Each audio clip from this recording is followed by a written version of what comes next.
When you open up your Excel file, you're going to get this data set. I'm going to show you what to do from here. So what should happen is if you go into data, you should see some sort of data analysis tool pack over here, and it doesn't look like this computer has it. So let's go over here and add it in. And you should be able to add it in. If you can't add it in at your own home, then you can add it in, and you're going to have to find something at Winthrop's lab or find another lab. But go over to options, and then options sends you the tool pack. So we do add-ins, and then we would do this one here, analysis, and then hit go. And then we're going to add in, really need the currency tools, but we'll add that one in. Let's go back over to data, and see now there's a little tab that says data analysis. So we click on that, and now we can go down to regression, and click on that, hit OK.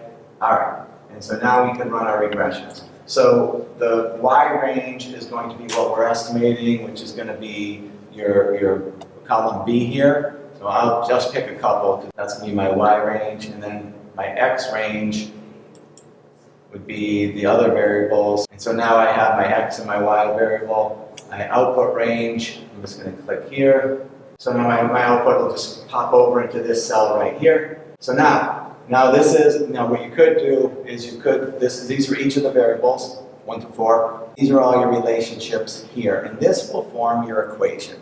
These coefficients will form your equations here.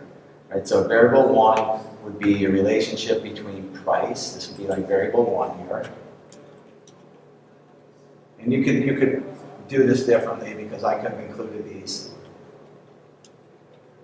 before, but let's keep it simple here. So these are your variables. So our variable 1 would be price, and now you notice there's a negative coefficient, so there's going to be a negative relationship between the price and the quantity demanded, so that's a negative demand curve, which is what we want. The second one is positive, so that means if the price of hamburgers go up, people eat more chicken.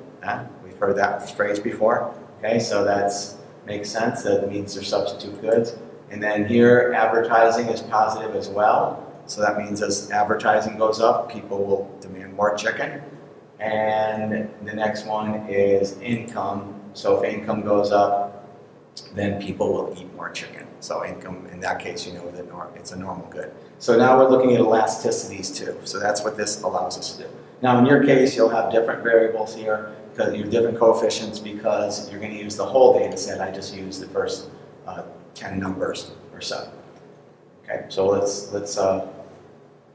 so that's how you would begin this project. And when on the next video, what I'll do is I'll just give you a quick example of how to do elasticities. Okay, thank you. Okay, so after you do the regression analysis, you're going to come up with an equation, and it's going to be a demand equation. It looks something like this. You'll have your intercept. It might be a positive number. In this case, it's a negative number. But you're going to have an equation that's going to have all these different variables in it. And then from there, we're going to do this elasticity example by plugging in the numbers. So you're going to assume that there's already a number associated with each one of these, so price of Y. And to say this is chicken sandwiches if you want. And say, okay, X would be the price of a chicken sandwich, Y would be the price of a hamburger. And just say this is $3.50, this is $2.50. And then the company does advertising, and this could be in thousands or millions. We're just going to put 20 in here. And then income could be take-home income per week in the area that they're doing this chicken store or selling this chicken, and whether it's out of a grocery store or out of a restaurant. So that's this is your information. So we're going to do the demand equation. Don't put the price of X in yet, but let's put all the other numbers that are in there. So in this case, price of X we're going to leave off to start with.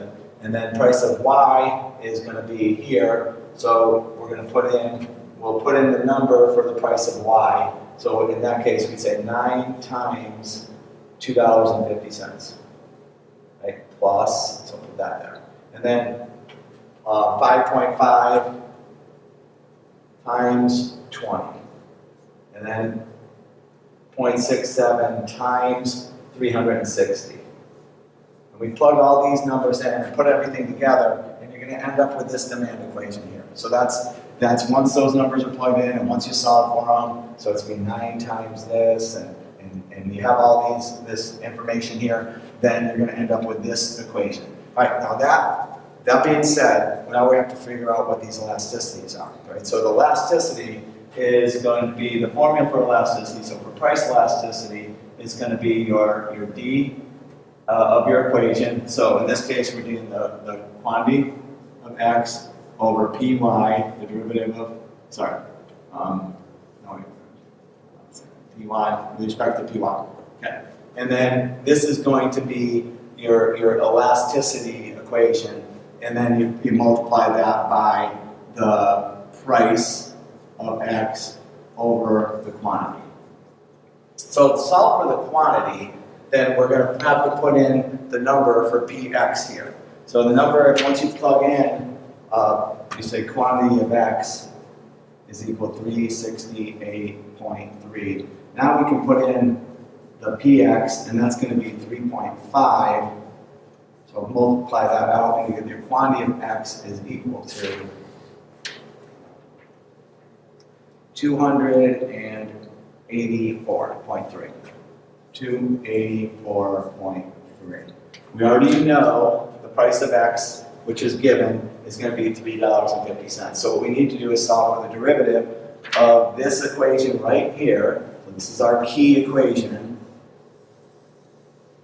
We're going to solve for the derivative, so I'll pull that out of Qx. So Qx is equal to 368.3 minus 24 Px. So remember, we're doing the derivative of this function with respect to Px. So we know that's going to just be right here. So right there, that ends up being the EP is equal to negative 24, that's that number there, times, right, so this negative 24 is the derivative of this function here, times Px, which is 350, that's given right here, or over Qx, which is 284.3.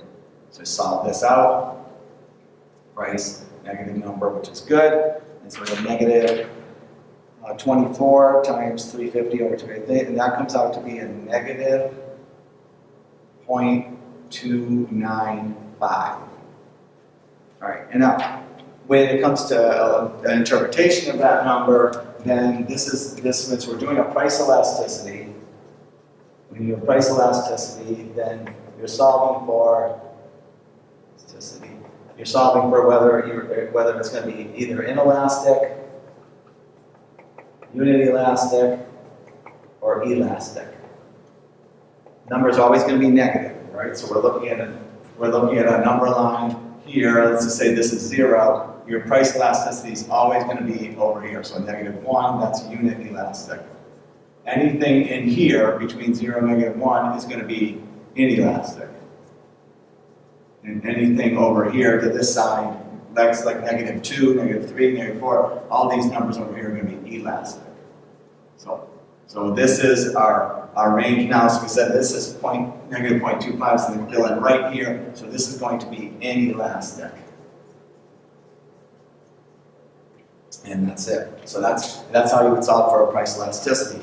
Now when you're going to do a cross price elasticity, then or income elasticity, the formula are very similar, right? So you still just plug the numbers in. So once you get the derivative of this function here, so you're going to take this, use this function as your foundation, and then you can just follow the simple formulas. But this should get you started.